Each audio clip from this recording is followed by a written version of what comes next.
I'd like to tell you about the strangest secret in the world. Some years ago, the late Nobel Prize-winning Dr. Albert Schweitzer was being interviewed in London, and a reporter asked him, "Doctor, what's wrong with men today?" And the great doctor was silent a moment, and then he said, "Men simply don't think." It's about this that I want to talk with you. We live today in a golden age. This is an era that man has looked forward to, dreamed of, and worked toward for thousands of years. But since it's here, we pretty well take it for granted. We in America are particularly fortunate to live in the richest land that ever existed on the face of the earth, a land of abundant opportunity for everyone. But do you know what happens?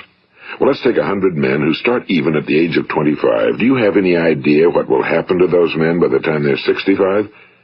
These 100 men who all start even at the age of 25 believe they're going to be successful. If you asked any one of these men if he wanted to be a success, he'd tell you he did. And you'd notice that he was eager toward life, that there was a certain sparkle to his eye, an erectness to his carriage, and life seemed like a pretty interesting adventure to him. But by the time they're 65, 1 will be rich. 4 will be financially independent. 5 will still be working. 54 will be broke. Now think a moment. Out of the 100, only 5 make the grade. Now why do so many fail? What has happened to the sparkle that was there when they were 25? What's become of the dreams, the hopes, the plans? And why is there such a large disparity between what these men intended to do and what they actually accomplished? When we say about 5% achieve success, we have to define success. And here's the best definition I've ever been able to find. Success is the progressive realization of a worthy ideal. If a man is working toward a predetermined goal and knows where he's going, that man is a success. If he's not doing that, he's a failure. Success is the progressive realization of a worthy ideal. Rollo May, the distinguished psychiatrist, wrote a wonderful book called Man's Search for Himself. And in this book he says, the opposite of courage in our society is not cowardice. It is conformity. And there you have the trouble today. It's conformity, people acting like everyone else without knowing why, without knowing where they're going. Now think of it. In America right now, there are over 18 million people 65 years of age and older. And most of them are broke. They're dependent on someone else for life's necessities. Now, we learn to read by the time we're 7. We learn to make a living by the time we're 25. Usually by that time, we're not only making a living, we're supporting a family. And yet, by the time we're 65, we haven't learned how to become financially independent in the richest land that has ever been known. Why? We conform. And the trouble is that we're acting like the wrong percentage group, the 95 who don't succeed. Now, why do these people conform? Well, they really don't know. These people believe that their lives are shaped by circumstances, by things that happen to them, by exterior forces. They're outer-directed people. A survey was made one time that covered a lot of men, working men, and these men were asked, "Why do you work? Why do you get up in the morning?" 19 out of 20 had no idea. If you ask them, they'll say, well, everyone goes to work in the morning, and that's the reason they do it, because everyone else is doing it. Now let's get back to our definition of success. Who succeeds? The only person who succeeds is the person who is progressively realizing a worthy ideal. He's the person who says, I'm going to become this, and then begins to work toward that goal.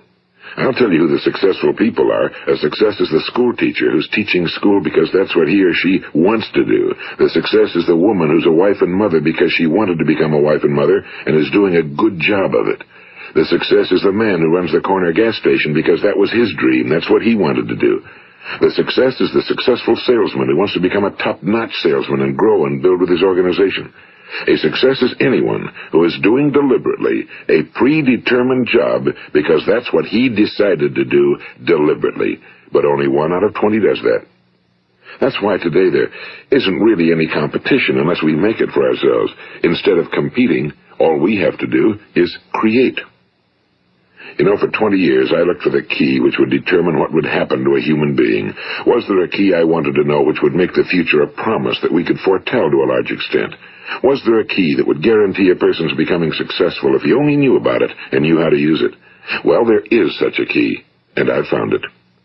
Have you ever wondered why so many men work so hard and honestly without ever achieving anything in particular, and others don't seem to work hard and yet seem to get everything?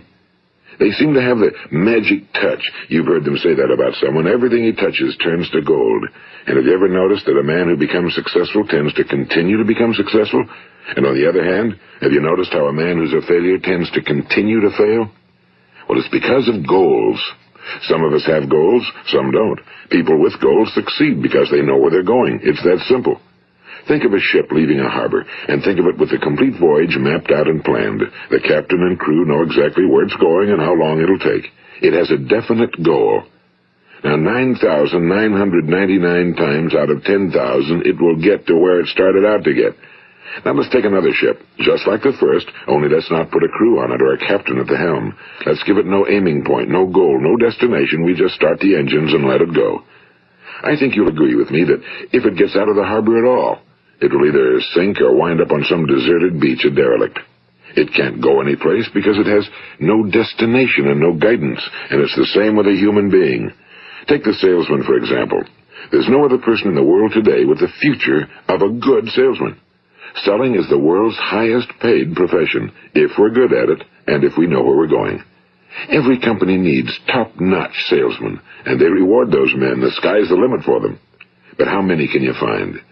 Someone once said the human race is fixed, not to prevent the strong from winning, but to prevent the weak from losing. The American economy today can be likened to a convoy in time of war. The entire economy is slowed down to protect its weakest link, just as the convoy had to go at the speed that would permit its slowest vessel to remain in formation. That's why it's so easy to make a living today. It takes no particular brains or talent to make a living and support a family today. So we have a plateau of so-called security, if that's what a person's looking for. But we do have to decide how high above this plateau we want to aim. Now let's get back to the strangest secret in the world, the story that I wanted to tell you today. Why do men with goals succeed in life and men without them fail? Well, let me tell you something which, if you really understand it, will alter your life immediately. If you understand completely what I'm going to tell you from this moment on, your life will never be the same again. You will suddenly find that good luck just seems to be attracted to you. The things you want just seem to fall in line, and from now on you won't have the problems, the worries, the gnawing lump of anxiety that perhaps you've experienced before. Doubt, fear, well, they'll be things of the past. Here's the key to success and the key to failure. We become what we think about. Now let me say that again. We become what we think about. Throughout all history, the great wise men and teachers, philosophers and prophets have disagreed with one another on many different things. It's only on this one point that they are in complete and unanimous agreement. Listen to what Marcus Aurelius, the great Roman emperor, said. A man's life is what his thoughts make of it. Disraeli said this, everything comes if a man will only wait. I've brought myself by long meditation to the conviction that a human being with a settled purpose must accomplish it, and that nothing can resist a will that will stake even existence for its fulfillment. Ralph Waldo Emerson said this, a man is what he thinks about all day long.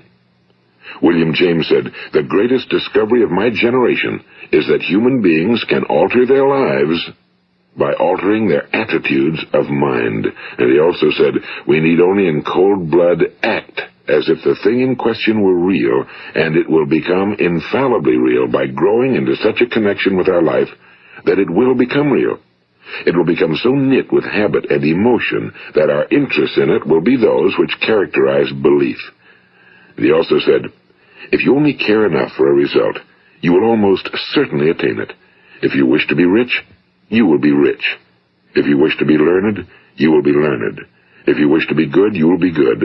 Only you must then really wish these things and wish them exclusively, and not wish at the same time 100 other incompatible things just as strongly. In the Bible you read in Mark 9:23, if thou canst believe, all things are possible to him that believeth. My old friend Dr. Norman Vincent Peale put it this way, this is one of the greatest laws in the universe. Fervently do I wish I had discovered it as a very young man. It dawned upon me much later in life, and I found it to be one of the greatest, if not my greatest discovery outside of my relationship to God. The great law, briefly and simply stated, is that if you think in negative terms, you will get negative results.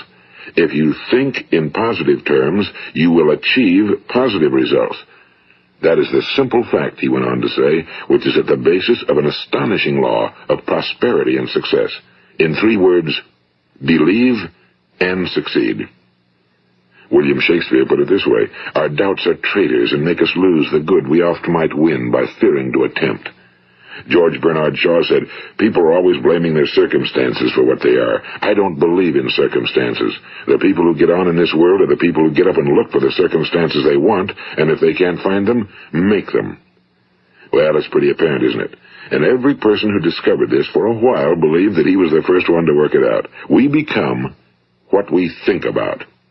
Now, it stands to reason that a person who's thinking about a concrete and worthwhile goal is going to reach it, because that's what he's thinking about, and we become what we think about.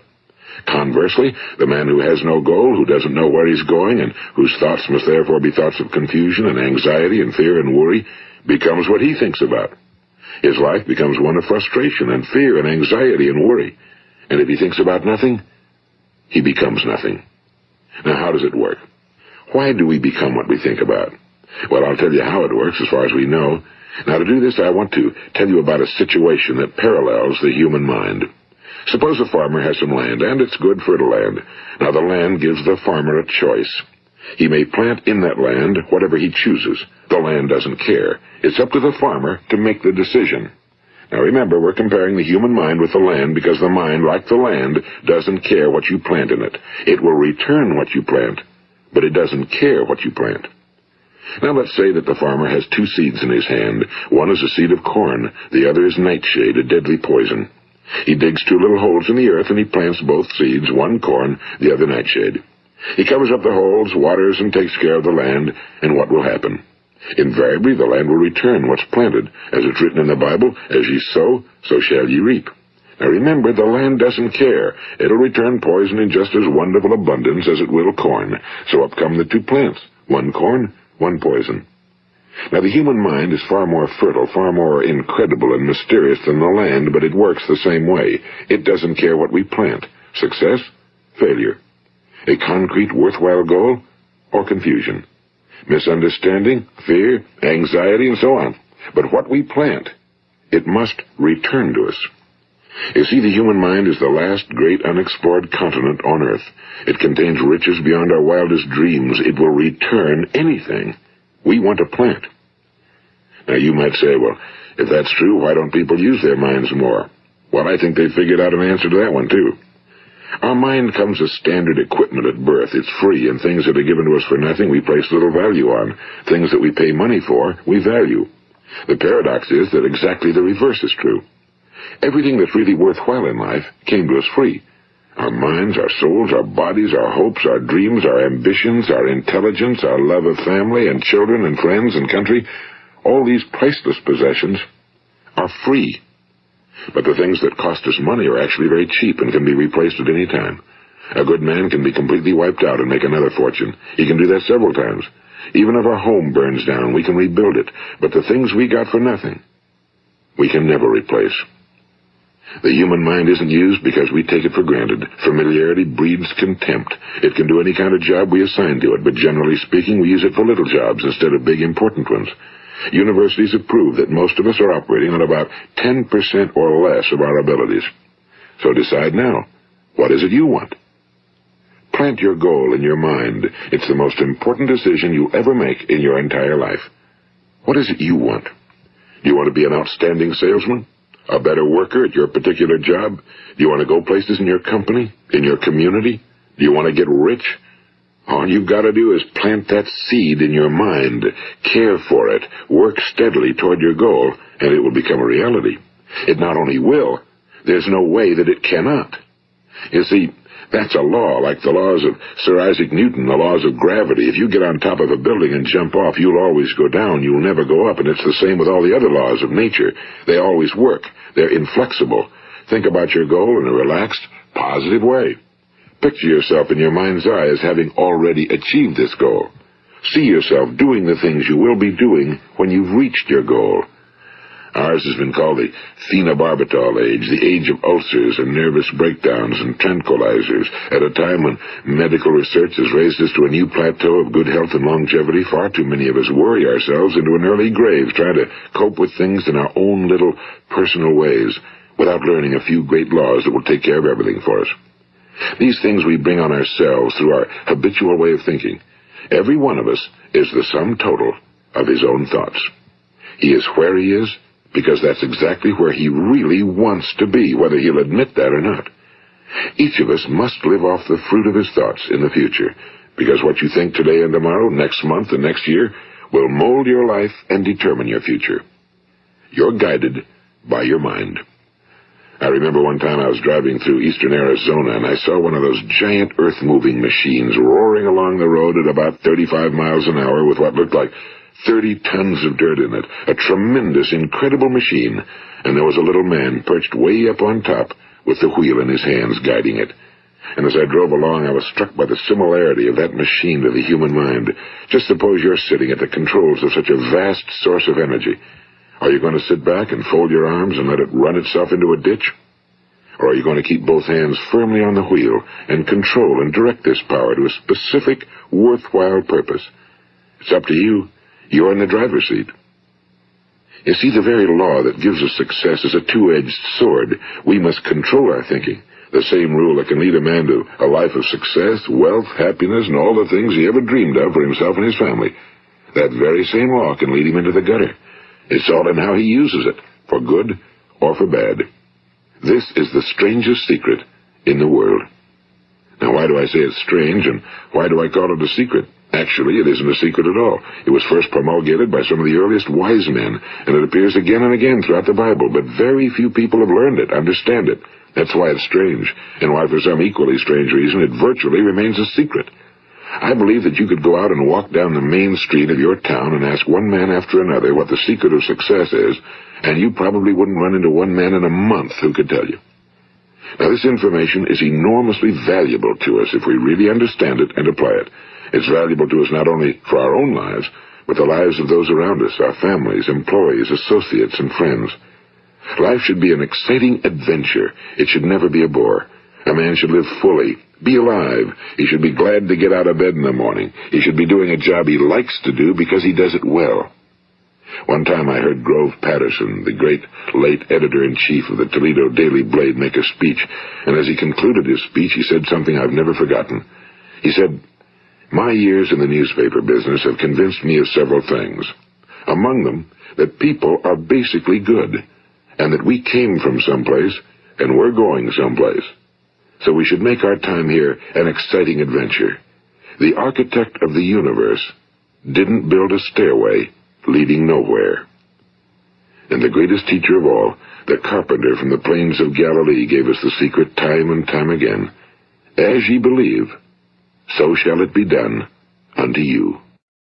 I've explained the strangest secret in the world and how it works. Now, on this side, I want to explain how you can prove to yourself the enormous returns possible in your own life by putting this secret to a practical test. I want you to make a test that will last 30 days. It isn't going to be easy, but if you'll give it a good try, it will completely change your life for the better. Now, back in the 17th century, Sir Isaac Newton, the English mathematician and natural philosopher, gave us some natural laws of physics which apply as much to human beings as they do to the movement of bodies in the universe. And one of these laws is that for every action, there is an equal and opposite reaction. Simply stated, as it applies to you and me, it means we can achieve nothing without paying the price. The results of your 30-day experiment will be in direct proportion to the effort you put forth. To be a doctor, you must pay the price of long years of difficult study. To be successful in selling, and remember that each of us succeeds to the extent of his ability to sell. Selling our families on our ideas, selling education in schools, selling our children on the advantages of living the good and honest life, selling our associates and employees on the importance of being exceptional people. To, of course, the profession of selling itself. But to be successful in selling our way to the good life, we must be willing to pay the price. Now, what is that price? Well, it's many things. First, it's understanding emotionally, as well as intellectually, that we literally become what we think about, that we must control our thoughts if we're to control our lives. It's understanding fully that as ye sow, so shall ye reap. Second, it's cutting away all fetters from the mind and permitting it to soar as it was divinely designed to do. It's the realization that your limitations are self-imposed and that the opportunities for you today are enormous beyond belief. It's rising above narrow-minded pettiness and prejudice. And third, it's using all your courage to force yourself to think positively on your own problem, to set a definite and clearly defined goal for yourself, to let your marvelous mind think about your goal from all possible angles, to let your imagination speculate freely upon many different possible solutions, to refuse to believe that there are any circumstances sufficiently strong to defeat you in the accomplishment of your purpose, to act promptly and decisively when your course is clear, and to keep constantly aware of the fact that you are, at this moment, standing in the middle of your own acres of diamonds, as Russell Conwell used to point out. And fourth, save at least 10% of every dollar you earn. It's also remembering that no matter what your present job, it has enormous possibilities, if you're willing to pay the price. Now let's just go over the important points in the price each of us must pay to achieve the wonderful life that can be ours. It is, of course, worth any price. 1. You will become what you think about. 2. Remember the word imagination and let your mind begin to soar. 3. Courage. Concentrate on your goal every day. 4. Save 10% of what you earn. And 5. Action. Ideas are worthless unless we act on them. Now, I'll try to outline the 30-day test I want you to make. Keep in mind that you have nothing to lose by making this test and everything you could possibly want to gain. There are 2 things that may be said of everyone. Each of us wants something, and each of us is afraid of something. I want you to write on a card what it is you want more than anything else. It may be more money. Perhaps you'd like to double your income or make a specific amount of money. It may be a beautiful home. It may be success at your job. It may be a particular position in life. It could be a more harmonious family. Each of us wants something. Now write down on your card specifically what it is you want. Make sure it's a single goal and clearly defined. You needn't show it to anyone, but carry it with you so that you can look at it several times a day. Think about it in a cheerful, relaxed, positive way each morning when you get up, and immediately you have something to work for, something to get out of bed for, something to live for. Look at it every chance you get during the day and just before going to bed at night. And as you look at it, remember that you must become what you think about, and since you're thinking about your goal, you realize that soon it will be yours. In fact, it's yours really the moment you write it down and begin to think about it. Look at the abundance all around you as you go about your daily business. You have as much right to this abundance as any other living creature. It's yours for the asking. Now we come to the difficult part. Difficult because it means the formation of what is probably a brand new habit, and new habits are not easily formed. Once formed, however, it will follow you for the rest of your life. Stop thinking about what it is you fear. Each time a fearful or negative thought comes into your consciousness, replace it with a mental picture of your positive and worthwhile goal. And there will come times when you'll feel like giving up. It's easier for a human being to think negatively than positively. That's why only 5% are successful. You must begin now to place yourself in that group. For 30 days, you must take control of your mind. It will think about only what you permit it to think about. Each day for this 30-day test, do more than you have to do. In addition to maintaining a cheerful, positive outlook, give of yourself more than you've ever done before. Do this knowing that your returns in life must be in direct proportion to what you give. The moment you decide on a goal to work toward, you're immediately a successful person. You are then in that rare and successful category of people who know where they're going. Out of every 100 people, you belong to the top 5. Don't concern yourself too much with how you're going to achieve your goal. Leave that completely to a power greater than yourself. All you have to do is know where you're going. The answers will come to you of their own accord and at the right time. Remember these words from the Sermon on the Mount, and remember them well. Keep them constantly before you this month of your test. Ask, and it shall be given you. Seek, and ye shall find. Knock, and it shall be opened unto you. For every one that asketh receiveth, and he that seeketh findeth, and to him that knocketh it shall be opened. It's as marvelous and as simple as that. In fact, it's so simple that in our seemingly complicated world, it's difficult for an adult to understand that all he needs is a purpose and faith. For 30 days, Do your very best. If you're a salesman, go at it as you've never done before, not in a hectic fashion, but with the calm, cheerful assurance that time well spent will give you the abundance in return you deserve and want. If you're a homemaker, devote your 30-day test to completely giving of yourself without thinking about receiving anything in return, and you'll be amazed at the difference it makes in your life. No matter what your job, do it as you've never done it before for 30 days. And if you've kept your goal before you every day, you'll wonder and marvel at this new life you've found. Dorothea Brand, the outstanding editor and writer, discovered it for herself and tells about it in her fine book, Wake Up and Live. Her entire philosophy is reduced to the words, act as though it were impossible to fail.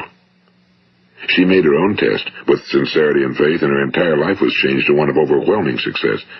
Now, you make your test for 30 full days. Don't start your test until you've made up your mind to stick with it. You see, by being persistent, you're demonstrating faith. Persistence is simply another word for faith. If you didn't have faith, you'd never persist. If you should fail during your first 30 days, by that I mean suddenly find yourself overwhelmed by negative thoughts, you've got to start over again from that point and go 30 more days.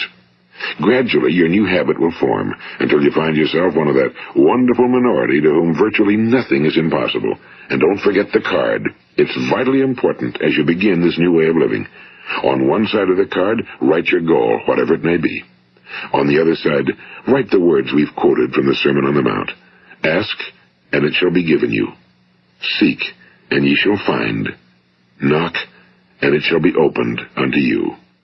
Nothing great was ever accomplished without inspiration. See that during these crucial first 30 days, your own inspiration is kept at a peak. And above all, don't worry. Worry brings fear, and fear is crippling. The only thing that can cause you to worry during your test is trying to do it all yourself. Know that all you have to do is hold your goal before you. Everything else will take care of itself.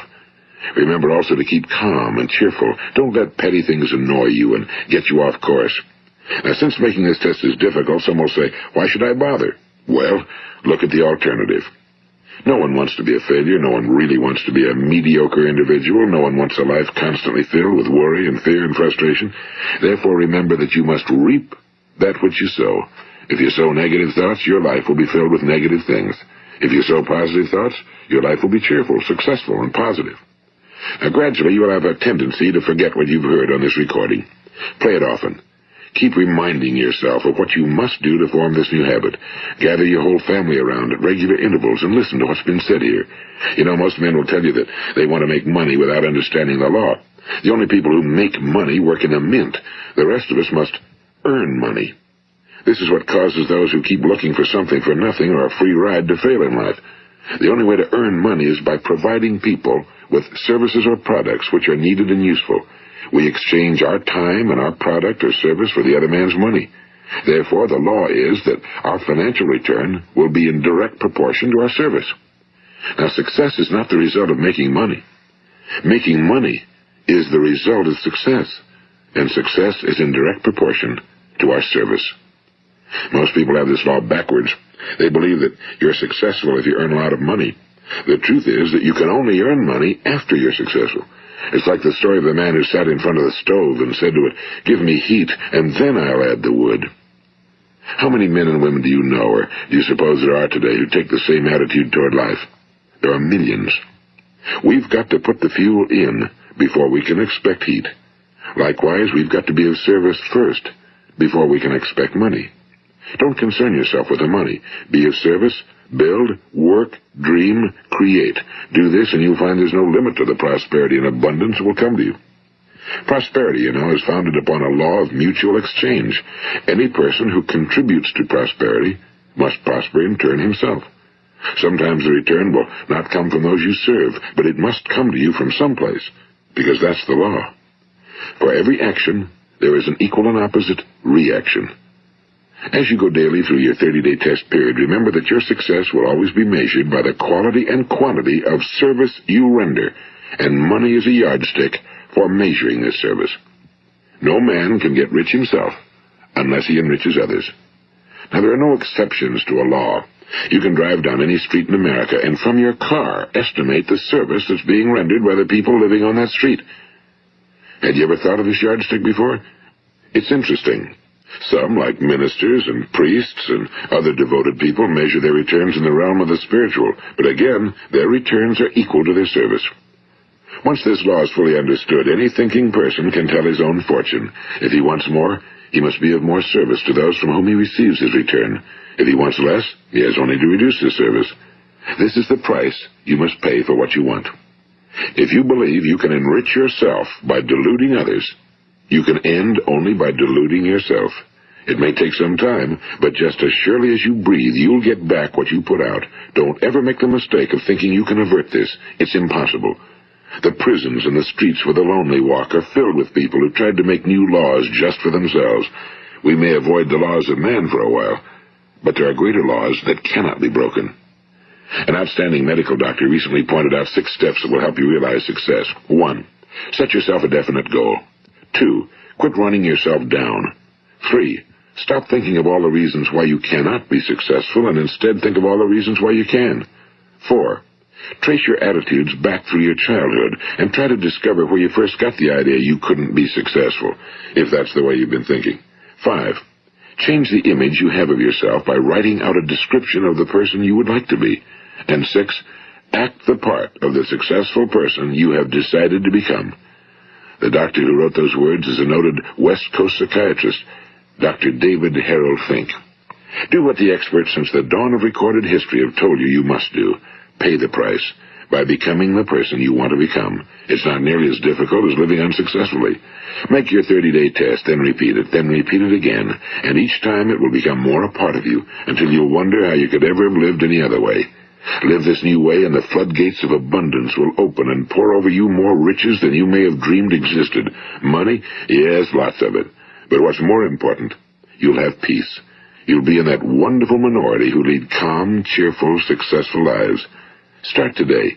You have nothing to lose, but you have a whole life to win. This is Earl Nightingale, and thank you.